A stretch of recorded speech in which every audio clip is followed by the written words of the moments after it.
Olá pessoal, tudo bem com vocês? Para quem não me conhece, eu sou o Davi, eu sou estudante de psicologia do primeiro semestre, né? E eu tenho conversado com o pessoal da sala e tudo mais. O pessoal tem me relatado bastante dificuldade, né, no entendimento da teoria nesse início do curso. Toda a teoria de início de curso, eu acho que ela é lida como mais difícil realmente, porque a gente não está acostumado, né, com esse assunto, não está ambientado com a linguagem. Eu acho que é natural que a gente sinta dificuldade, eu também tenho sentido um pouco de dificuldade.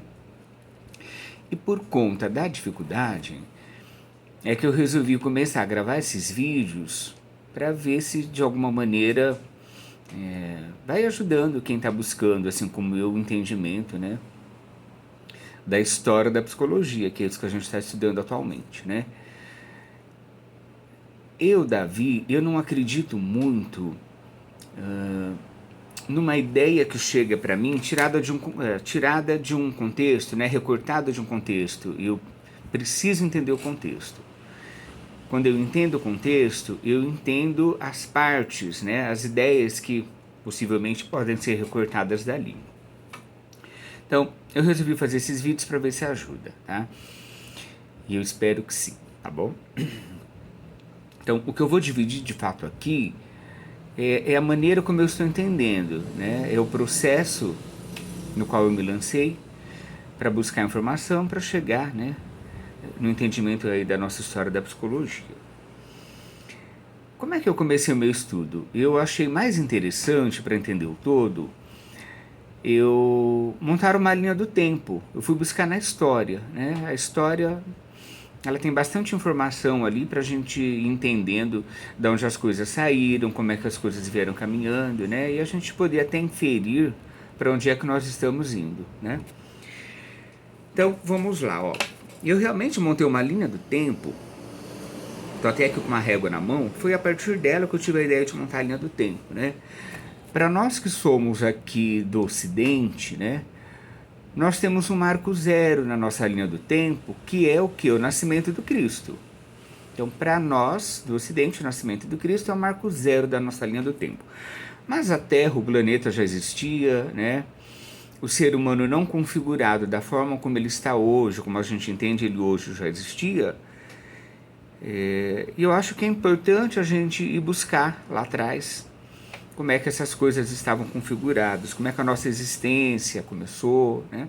Para a gente entender o que é que a gente tem aqui hoje, né? Então vamos lá, ó. Olhando para a linha do tempo, se nós pegarmos um período que ele vai de 3 milhões de anos atrás até 3.500 anos antes do nascimento de Cristo, esse período é conhecido como o período da pré-história, né? E a pré-história, ela tem 3 divisões. Ela é dividida em paleolítico, mesolítico e o neolítico. E nesses períodos nós temos alguns acontecimentos que são importantes. Então vamos tentar destacar aí agora. O paleolítico também é conhecido como Idade da Pedra Antiga ou da Pedra Lascada. Ele é caracterizado pelo descobrimento do fogo, né? Não que até essa etapa, né, do descobrimento do fogo, eu vou chamar de ser humano. Por que eu vou chamar de ser humano? Porque nós estamos em 2024, num período em que a gente vem desconstruindo bastante essa coisa do homem protagonista na história e a mulher sempre secundária, né? O homem sempre na frente, a mulher atrás, né? Sempre coadjuvante. Então, eu vou, na maioria aqui das minhas citações, eu vou me ater à palavra ser humano, embora o ser humano também esteja no masculino, né? Mas eu acho que tira um pouco desse peso do homem, e a mulher ali em segundo plano, né? Eu acho importante nos nossos discursos a gente já ir trabalhando, né? Observando a nossa fala, que é para a gente realmente ir desconstruindo um pouco até do machismo, né? Eu acho que a desconstrução do machismo, ela precisa passar pela nossa narrativa, tá? Pela desconstrução da nossa narrativa machista, tá? Então vamos lá, ó.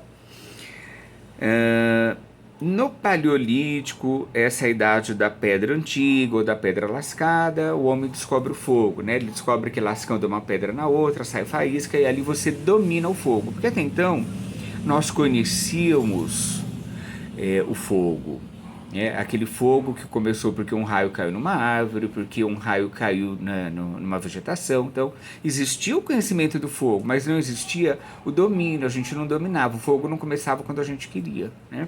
Então essa é a grande pegada da coisa, tá? Uma outra característica é que nós éramos nômades, nós não tínhamos uma morada fixa, uma habitação fixa, né? Nós éramos caçadores, nós éramos pescadores e coletores de frutas, a gente saía atrás do nosso alimento para a nossa sobrevivência. O período mesolítico que vem depois, ele é um período intermediário e ele é marcado por grandes resfriamentos que ocorrem da superfície da Terra na Europa e na Ásia, tá? Então, é isso que foi destacado aqui por alguns historiadores. O Neolítico, ele é conhecido como idade da pedra nova ou da pedra polida, e ele é marcado pelo polimento dessas pedras e o aperfeiçoamento dos instrumentos de caça, que até então nós utilizávamos mais os ossos dos animais, né? Para poder caçar outros animais, inclusive. Então, nós pegávamos aqueles ossos e eles viravam os nossos instrumentos, né? E agora a gente começa a descobrir que a gente pode polir as pedras e transformá-las em instrumentos para a nossa caça, para a nossa sobrevivência, inclusive para a nossa própria defesa.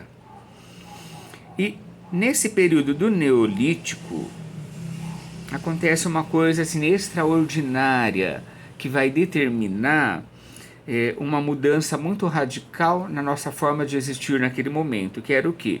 A gente deixa de ser nômade, de ir em busca dos alimentos, e a gente passa a ser sedentário. Por quê? Porque ali nós descobrimos o quê? O surgimento da agricultura, a gente começa a cultivar os próprios alimentos, a gente começa a plantar, a gente começa a se fixar em volta dos rios, porque ali tem água, ali também tem alimento, né? E a agricultura precisa do quê? De água. Então olha que movimento interessante. E além de nós começarmos a plantar os próprios alimentos, a gente começa a criar os animais e a domesticá-los. Domesticá-los em que sentido? No sentido de que a gente também vai usar a força animal na agricultura, tá? A gente começa a criar objetos de cerâmica, a roda. Olha, a roda vem lá do período da pré-história, o tecido, né? Então, aqui nós demos grandes passos para a nossa sobrevivência. Pode ver que a gente está bem numa esfera de sobrevivência. Aqui a gente não está intelectualizando nada. A gente não está falando de pensamentos, a gente não está questionando Deus, né? A gente está ainda num período bem elementar da nossa história, bem da sobrevivência. No finzinho do Neolítico, a gente entra, é o fim do Neolítico, inclusive da própria pré-história, né? A gente entra na chamada Idade dos Metais. Essa idade dos metais, ela é marcada, olha que interessante, ó, por técnica de extração e transformação dos metais. Então a gente extrai e transforma. Quais metais? Necessariamente nessa ordem: o cobre, depois o bronze e por último o ferro, né? Então, a partir daí, nós vamos cunhar os nossos instrumentos. Isso vai melhorando, a gente vai se instrumentalizando, isso vai melhorando as nossas ferramentas de sobrevivência. Então, aqui a gente destacou algumas coisas que foram muito importantes dentro do período da pré-história. Agora a gente vai dar mais um passo. A gente vai para 3500 antes de Cristo. E lá tem um fato, gente, que ele eu acho que um dos fatos mais marcantes da nossa história, que ele inclusive marca o início da história propriamente dita. Ele marca o fim do período da pré-história, que é o quê? O descobrimento da escrita. eu acho que a palavra descobrimento nem é bem usada aqui, né? Seria o surgimento da escrita, porque a escrita fomos nós que inventamos, né? A gente não descobriu, a gente inventou esse código, né? Então, para alguns historiadores, eles consideram que a nossa história começa aí. Por quê? Porque a partir do momento em que há a escrita, a formação do pensamento, a documentação dos fatos históricos, né, aos registros. Então, uma vez que você escreve, você registra. Então, o início desse período da escrita, ele marca o início dos registros, dos passos que nós fomos dando da nossa evolução. Né? Um destaque aqui é que lá no Peru nós tivemos os Incas, e os Incas eles não tinham um sistema de escrita, mas ainda assim eles foram um povo muito rico, né, culturalmente falando, e eles são importantes para a história também. Tá? A Idade Antiga, a Idade Antiga, ou a nossa história propriamente dita, então ela começa com o surgimento da escrita, em 3.500 a.C., e ela vai durar mais ou menos 4.000 anos. Então, se a gente fizer um comparativo aqui, a pré-história, ela durou em torno de 3 milhões de anos, né? E a Idade Antiga já vai durar 4.000 anos. O que eu percebi é que alguns historiadores eles divergem enquanto duração desses períodos, mas eles convergem, eles têm um ponto em comum, que são os fatos que foram acontecendo e que eles foram escolhendo, né, para fazer a divisão desses períodos. Tá? Então, vamos pensar assim, ó, agora a gente vai entrar ainda pegando a nossa linha do tempo, a gente ainda está aqui, ó, antes do Marco Zero, né, antes do nascimento de Cristo. Aí a gente já tem aqui alguns destaques, né? Nós já temos alguns destaques para os gregos, nas figuras de Sócrates, Platão e Aristóteles. Né? Eles são os protagonistas dos primeiros pensamentos que viriam a servir de pilares para as ciências em diversas áreas, como filosofia, astronomia, matemática, e isso tudo depois viria a respingar em nós aqui na psicologia, esses pensamentos. Tá? Então, olha que interessante, né? A gente começa a falar agora de pensadores, de pensamentos. Isso só acontece depois do surgimento da escrita. Quem que a gente vai destacar aqui? Primeiro a gente vai destacar o Sócrates, que ele é um cara que veio lá em 469, né? Viveu até 399 antes de Cristo. O que Sócrates destacou aqui enquanto pensamento que a gente precisa colocar? Ele coloca a razão como sendo a principal característica do ser humano, delimitando uma fronteira entre nós e os animais. Então Sócrates percebeu que nós, seres humanos, somos dotados de uma coisa que ele veio chamar de razão e que ele não encontrou isso nos animais. Tá? Isso lá em 400 a.C. Né? Depois veio Platão. O que esse cara falou para nós? Ele era discípulo de Sócrates, né? E Platão já avançou mais um pouquinho e ele definiu a cabeça como local de morada da razão. Né? Então, ele puxou lá de Sócrates essa nomenclatura de razão e ele determinou que é lá na cabeça que mora a tal da razão. E a medula, ela seria um elemento de ligação da alma com o corpo. Então, aqui já está conceituando a alma. Né? E que após a nossa morte, a alma estaria livre para ocupar um outro corpo. A gente anda mais um pouco, a gente chega em Aristóteles, 384 a 322 a.C. Ele definiu que a alma, que também era chamada de psique, e o corpo não poderiam ser separados, como pregava Platão, por exemplo. Né? Ele definiu duas divisões: o ser animado, que é o ser vivo, dotado de ânima ou alma, e o ser inanimado, não vivo, não dotado da ânima. A alma seria o princípio ativo da vida para Aristóteles. Tudo que cresce, se alimenta e se reproduz teria alma. Ele avançou um pouco mais na classificação e ele definiu 3 categorias de alma. A alma vegetativa, que seria aquela alma pertencente aos seres que se alimentam e se reproduzem, como as plantas.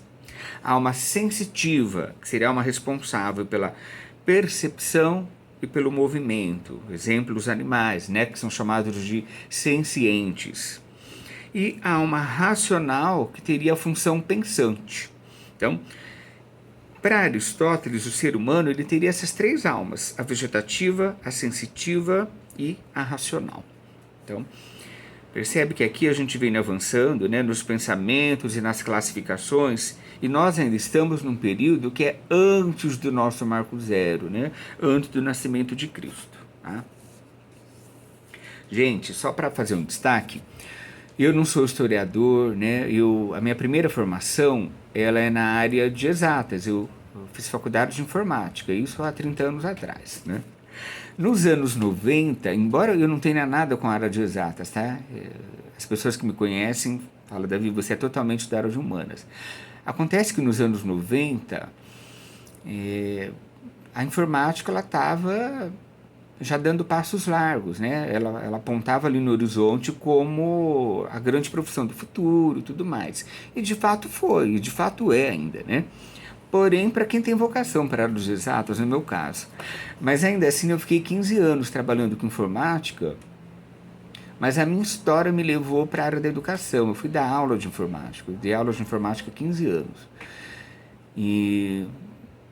Então estou contando isso assim, porque se alguma coisa escapar aqui, se alguma coisa não ficar muito clara, vocês me desculpem, né?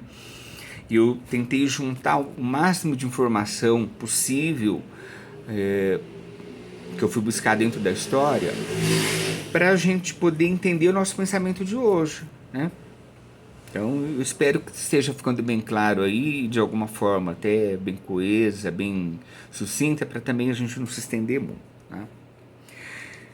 Se a gente andar, e inclusive eu pretendo dividir esses vídeos que eu estou gravando em vários vídeos, que é para a gente ir caminhando junto e fechando o nosso entendimento passo a passo dentro daquilo que eu achei que era importante a gente destacar aqui na nossa linha do tempo. Tá? Se a gente andar mais um pouco, a gente vai para 27 a.C. e ali você tem o início da formação do Império Romano. Então, 27 a.C., quase encostando lá no nosso marco zero da história. E, para fazer um adendo aqui, esse Império Romano ele começa no 27 a.C. e ele vai até 476 já depois de Cristo. Então, vamos jogar aqui a duração do Império Romano como datando de 500 anos aí, tá? Nesse período que durou 5 séculos, Roma, que era uma cidade-estado, que equivalia, se a gente fizer uma comparação com Atenas, Esparta, lá dos gregos, ela equivalia a essas cidades, elas eram chamadas de polis, né? Então, Roma teria uma equivalência, assim. Então, ela era uma cidade-estado. Ela passou a ser governada por um imperador. Quando a gente pensa na figura do imperador, a gente pensa num sistema de governo autocrático, autoritário, centrado numa única pessoa, né? E esse sistema de império, ele sucedeu um sistema que existia antes, que era o sistema da República Romana. Então, Roma era uma cidade-estado, passou a ser governado por um imperador. Uma outra característica dessa sociedade, dessa época, é que os romanos eles eram politeístas, né? E eles escravizavam os povos conquistados. Então, esse sistema ele se estendeu, inclusive, pela Ásia e pela África. Né? Ele não ficou só ali na região de Roma.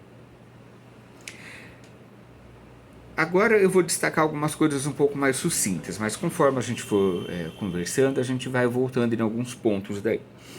Em 476 depois de Cristo, agora a gente já se distanciou um pouco do marco zero, Roma, que era a capital do Império Romano do Ocidente, porque num dado momento da história, o Império Romano ele vai ser dividido. O Império Romano do Ocidente, que vai ter a capital Roma, né? E no Império Romano do Oriente, que vai ter Constantinopla como capital. Então, vamos pegar assim, um fato que para nós é importante, é que num dado momento da história, no 476 depois de Cristo, a capital do Império Romano do Ocidente ela vai ser invadida pelos bárbaros. Né? Quem eram os bárbaros? Os bárbaros para os romanos eram aqueles povos fora do território imperial deles. Eram aqueles povos que eles não conseguiram escravizar. Tá? Eles não conseguiram ocupar as terras deles. Então, após essa invasão dos bárbaros, o que é que vai acontecer? A gente vai chegar ao fim do Império Romano do Ocidente e vai haver um fortalecimento de Constantinopla. Né? Porém, o que a gente vai ter ali é o início do Império Bizantino. Então, a gente tem o declínio do Império Romano e o início do Império Bizantino. Uma outra coisa que é importante a gente destacar aqui é que no final desse período, né, em 476 depois de Cristo, você vai ter o início da chamada Idade Média. É ali que começa a Idade Média, né? Com o fim do Império Romano, é um outro marco importante da história. Né? Também, para alguns, é conhecida como Idade das Trevas. Tá? Então, o fim do Império Romano, ele marca o início da Idade Média e fim da Idade Antiga. Por isso que eu estou trazendo ele aqui para nós, porque ele é importante. Uma outra característica que vai acontecendo no final do Império Romano e início da Idade Média, final da Idade Antiga, é que a economia ela vai ruralizar-se. Tá? E a gente passa a ter aqui, inclusive, uma sociedade que ela vai se organizar de uma outra maneira. Ela vai se organizar com a seguinte divisão: clero, nobreza e povo propriamente dito. Tá? Então, a partir dessa divisão, a partir dessa organização, você vai ter o quê? O início de um período novo chamado de feudalismo. Tá? Então, o feudalismo ele se inicia no fim, né, no final do Império Romano e no início da Idade Média. Então, ali, durante a Idade Média, você vai ter esse período que a gente chama de feudalismo. Tá? E a gente vai falar ainda bastante sobre ele aqui. O feudalismo ele começou a se firmar enquanto o principal sistema de governo, particularmente na Europa Ocidental, né? E a parte oriental do Império Romano, tendo Constantinopla, que é a atual Istambul na Turquia, ela surge como a nova Roma. E após esse período, a gente vai ter o início do que eu já comentei aqui, do Império Bizantino, que vai durar até 1453, lá depois com a queda de Constantinopla, e lá na frente a gente fala mais um pouco sobre isso. Tá? Então, eu destaquei aqui algumas coisas que eu achei que elas são importantes para a gente entender esse primeiro momento da nossa história, tá? Que é a pré-história e a Idade Antiga. Tá?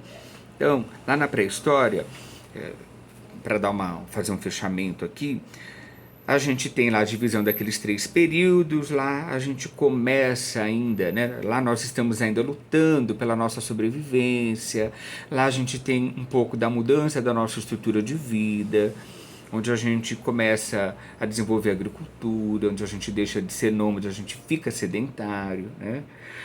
Depois a gente também tem ali o surgimento da escrita. A partir do surgimento da escrita, a gente começa a articular pensamento, aí a gente vai ter algumas figuras gregas como ícones do pensamento da época, Sócrates, Platão, Aristóteles, né? Aí você tem Platão já denominando razão, né? Você tem, Sócrates, né? Denominando razão, traçando um limiar entre nós, os animais, né? Aí você vem Platão tentando achar um local no nosso corpo para a morada da razão, né? Depois você tem Aristóteles, que vai falar um pouco mais dessa coisa da alma. Ele vai sugerir, inclusive, classificação para a alma, que foi a alma vegetativa, né? Só para a gente dar uma recordada, a alma sensitiva e a alma racional, tá? Então, a partir daí, desses pensamentos, a gente tem lá o Império Romano se formando, né? E durante todo o Império Romano, você tem algumas características que a gente trouxe aqui, E ao final do Império Romano, depois você tem a queda de Constantinopla você tem a queda de Roma, né, a invasão de Roma pelos bárbaros, né? E você tem lá o início da Idade Média, que depois a gente vai no próximo vídeo falar um pouco mais sobre as características, né? Aquilo que é importante a gente entender, que foi rolando dentro do pensamento, dentro da configuração do ser humano, dentro da nossa história, que influencia o nosso tempo de hoje, tá bom? Muito obrigado e até o próximo vídeo.